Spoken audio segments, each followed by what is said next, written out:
कैसे? देखिए, बिंदालाल साह जी अपने समस्याओं से लड़ते हुए शहीद हो गए हैं। हम उनको शहीद मानते हैं। आप आरोप लगा रहे हैं कि सीओ को फांसी दे दो, केस कर दो, कलेक्टर को फांसी दे दो, केस कर दो। आप भी मंत्री थे, आज वर्तमान में हमारे यहाँ प्रतिनिधि हैं। आप इस मामले का समीक्षा क्यों नहीं किए? इस मामले को अगर विधायक जी, एमपी साहब अगर देख लिए रहते, कलेक्टर से कह के जमीन पर कब्जा दिला रहे थे, तो वो भाई तो मेरा आज इस दुनिया से नहीं जाता। आप बेईमान ऑफिसर को क्यों पोस्टिंग कराया है, जिसने लूटा ही नहीं बल्कि जान भी ले लिया? अंचल अधिकारी ने कहा कि इस परिवार को हम 4 डिसमिल जमीन उपलब्ध कराएंगे। माहौल को ठंडा करने के लिए झूठा आश्वासन देकर मामले को अगर रफा दफा करेंगे, कार्रवाई नहीं होगी तो फिर लड़ाई होगी।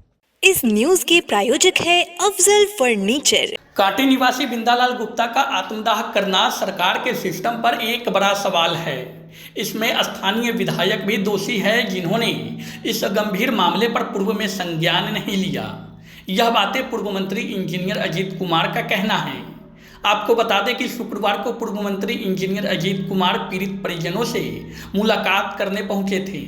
उन्होंने आत्मदाह की घटना को दुखद एवं दुर्भाग्यपूर्ण बताया। सिस्टम के बदहाली और सरकार के फेल होने के सवाल पर पूर्व मंत्री ने स्थानीय विधायक व सांसद को दोषी ठहराया।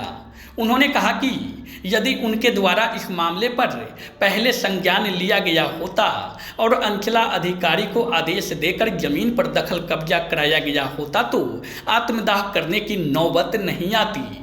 उन्होंने तत्कालीन कांटी सीओ के पोस्टिंग पर विधायक पर आरोप लगाया कि उनके द्वारा अपने क्षेत्र में भ्रष्ट सीओ की पोस्टिंग कराई गई, जो न सिर्फ लूटने का काम किया बल्कि जान भी ले लिया। उन्होंने कहा कि वर्तमान अंचलाधिकारी द्वारा परिजनों को जमीन मुहैया कराने का आश्वासन दिया गया है। यदि इस पर काम नहीं हुआ और नगर परिषद क्षेत्र में जमीन मुहैया नहीं कराई जाती है और दोषियों पर कार्रवाई नहीं होती है तो फिर हम चुप नहीं बैठेंगे, इसके विरुद्ध लड़ाई होगी। उन्होंने अपने निजी कोष से परिवार को 10,000 रुपये की आर्थिक मदद भी किया। उन्होंने पूरे घटनाक्रम की जानकारी परिजनों से ली। बिंदालाल गुप्ता को शहीद बताते हुए पूर्व मंत्री ने कहा कि अपनी परेशानियों से लड़ते हुए सरकारी सिस्टम से तंग आकर उन्होंने अपने प्राण की आहुति दे दी। उन्होंने कहा कि इस घटना में अधिकारियों का लापरवाही बिल्कुल स्पष्ट दिखाई पड़ रहा है। यदि समय रहते जिम्मेदार अधिकारियों पर कार्रवाई नहीं हुआ तो हम चुप नहीं बैठेंगे। उन्होंने कहा कि 1-2 दिनों के भीतर अपने पार्टी के स्तर से प्रदेश अध्यक्ष व उप मुख्यमंत्री सम्राट चौधरी से मिलकर इस पूरी घटनाक्रम से अवगत कराएंगे। पीड़ित परिवार को न्याय मिल सके, इसके लिए हर संभव प्रयास करेंगे। आपको बता दें कि पूर्व मंत्री के साथ परिजनों से मिलने वालों में वार्ड पार्षद राम मोहन पासवान, प्रोफेसर अशोक कुमार गुप्ता, राम नारायण गुप्ता, सुमन कुमार सिंह, रमेश ठाकुर, प्रभु गुप्ता एवं अन्य शामिल रहे। यदि समय रहते स्थानीय स्तर पर वरीय अधिकारियों के द्वारा दिए गए निर्देश का पालन ससमय होता तो बिंदालाल गुप्ता आत्मदाह करने पर मजबूर नहीं होते। पीड़ित परिजन से मिलने पहुंचे हैं, क्या मामला प्रतीत हो रहा है? देखिए, बिंदालाल साह जी ने अपने समस्याओं से लड़ते हुए शहीद हो गए हैं। हम उनको शहीद मानते हैं और इस दुख के घड़ी में हम उनके परिजनों से मिलने और समाज के लोगों से मिलने के लिए कांटी आए हैं। यह घटना बेहद दुखद एवं दुर्भाग्यपूर्ण है। इस घटना का जितनी निंदा की जाए वो कम होगा। सरकार ने जमीन दिया, सरकार ने कब्जा नहीं दिलाया और लगभग 2015 से लेकर आज तक स्वर्गीय बिंदा भाई लड़ते रहे, संघर्ष करते रहे। कई न्यायालयों के द्वारा उस जमीन पर दखल कब्जा दिलाने के लिए निर्देश भी जारी किया गया। अंचल अधिकारी कांटी को अर्थदंड भी कार्रवाई नहीं करने के विरुद्ध उन पर अर्थदंड भी लगाया गया, लेकिन किसी ने कुछ नहीं किया और अंततः बिंदा भाई इस दुनिया से चले गए। बेहद दुखद और दुर्भाग्यपूर्ण घटना है और मैं आज इस परिवार से मिलने आया। देखिए, कांटी के माटी में हम पैदा लिए, और कांटी के लोगों ने 3-3 बार मुझे विधायक बनाया और इतना बड़ा एहसान मेरे ऊपर लादा कि मैं जीवन के अंतिम घड़ी तक कांटी के हर समाज के हर एक लोगों का भारी एहसानमंद बने रहेंगे और इनका हमरे ऊपर बड़ा एहसान है और रहेगा। इसी संदर्भ में आज हम मिलने के लिए परिजन से आए हैं। पूरी घटनाक्रम के बारे में समाज के लोग और बिंदा भाई के लड़का और उनकी पत्नी ने मुझे सारे घटनाक्रम से अवगत कराया है। इसमें पूरी तरह हमारा जो सिस्टम है वो फेलियर दिखा है। ये बड़ा दुखद बात है और हम केवल राजनीति नहीं करते हैं, राजनीति भी करते हैं, लेकिन कांटी के लोगों के लिए तन मन धन से खड़े रहते हैं। एक छोटा सा अमाउंट मैं अपने निजी तौर पर इस परिवार को इस दुख के घड़ी में बिंदा भाई के दाह संस्कार के लिए और जो भी काम क्रिया है इसके लिए हमने दिया है और मैं ईश्वर से प्रार्थना करता हूं आपके माध्यम से कि भगवान उनके आत्मा को शांति दे।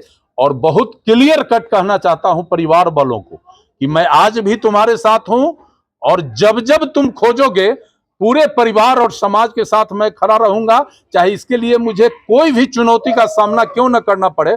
हम पीछे नहीं हटेंगे, हम मदद भी करेंगे और तुम्हारी लड़ाई को आगे बढ़ाने में भी हम अपना सहयोग करेंगे। सिस्टम पे बड़ा सवाल जो खड़ा हो रहा है तो सरकार कहीं ना कहीं फेलियर दिख रही है। देखिए आपको हम बताते हैं, आज हम अखबार में देखे हैं कि एक जनप्रतिनिधि ने कहा है कि अंचल अधिकारी पर केस होना चाहिए, डीएम पर केस होना चाहिए। आप सब स्थानीय पत्रकार हैं और सारे स्थानीय भाई लोग हमारे यहाँ उपस्थित है। मैं भी इस राज्य का मिनिस्टर था।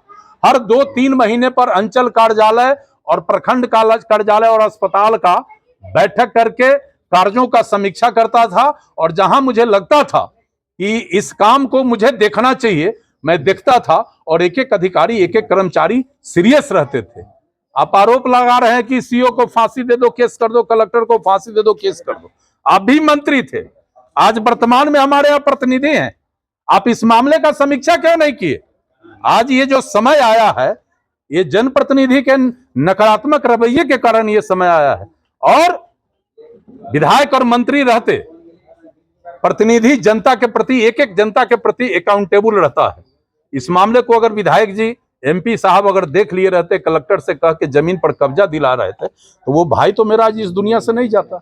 इसलिए ये हवाबाजी अब नहीं चलेगा और इस मामले को मैं ये नहीं चाहता कि कोई निर्दोष आदमी इसमें फंस जाए, लेकिन मैं ये दावे के साथ कहता हूं कि जो दोषी होगा वो नहीं बचेगा और निश्चित रूप से इस परिवार को हम न्याय दिलाएंगे। बहुत क्लियर कट। प्रशासनिक सिस्टम पे जो सवाल खड़ा हो रहा था, लग रहा है कि प्रशासनिक अच्छा हम एक बात आपसे पूछते हैं, बीडीओ सीओ का पोस्टिंग कौन कराता है अपने इलाका में?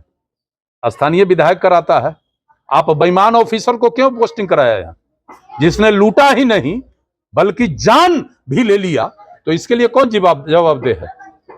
और जहां तक सरकार की बात है, निश्चित रूप से इस मामले को मैं बिहार सरकार और अपने पार्टी के बैनर पर भी इस मामले को ले जाएंगे और जो अधिकारी गड़बड़ी करेंगे हम खुद सक्षम हैं, हम ना कुछ रहते हुए भी खुद सक्षम हैं कि उनका निकलना और घर में बैठना हम बाधित कर देंगे। एक और मामला परिजनों ने संज्ञान में दिया है कि कल जब बिंदा भाई का डेड बॉडी घर पहुंचा था, समाज में काफी तनाव और दुख का माहौल था।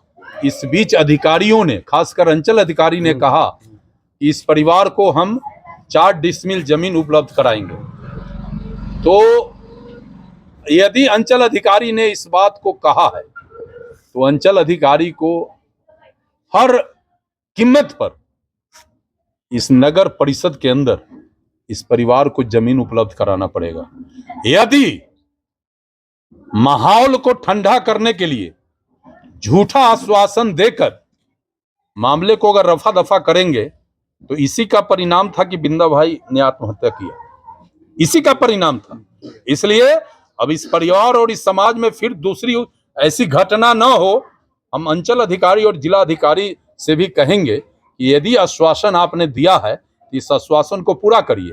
और चूंकि ये मामला अब हम अपने हाथ में ले लिया है और आप जानते हैं कि जब हम लड़ाई में उतर जाते हैं तो रिजल्ट लेके ही वापस आते हैं। तो उसके ऊपर कार्रवाई होगी? बिल्कुल कार्रवाई नहीं होगी तो फिर लड़ाई होगी, कार्रवाई नहीं होगी तो लड़ाई होगी।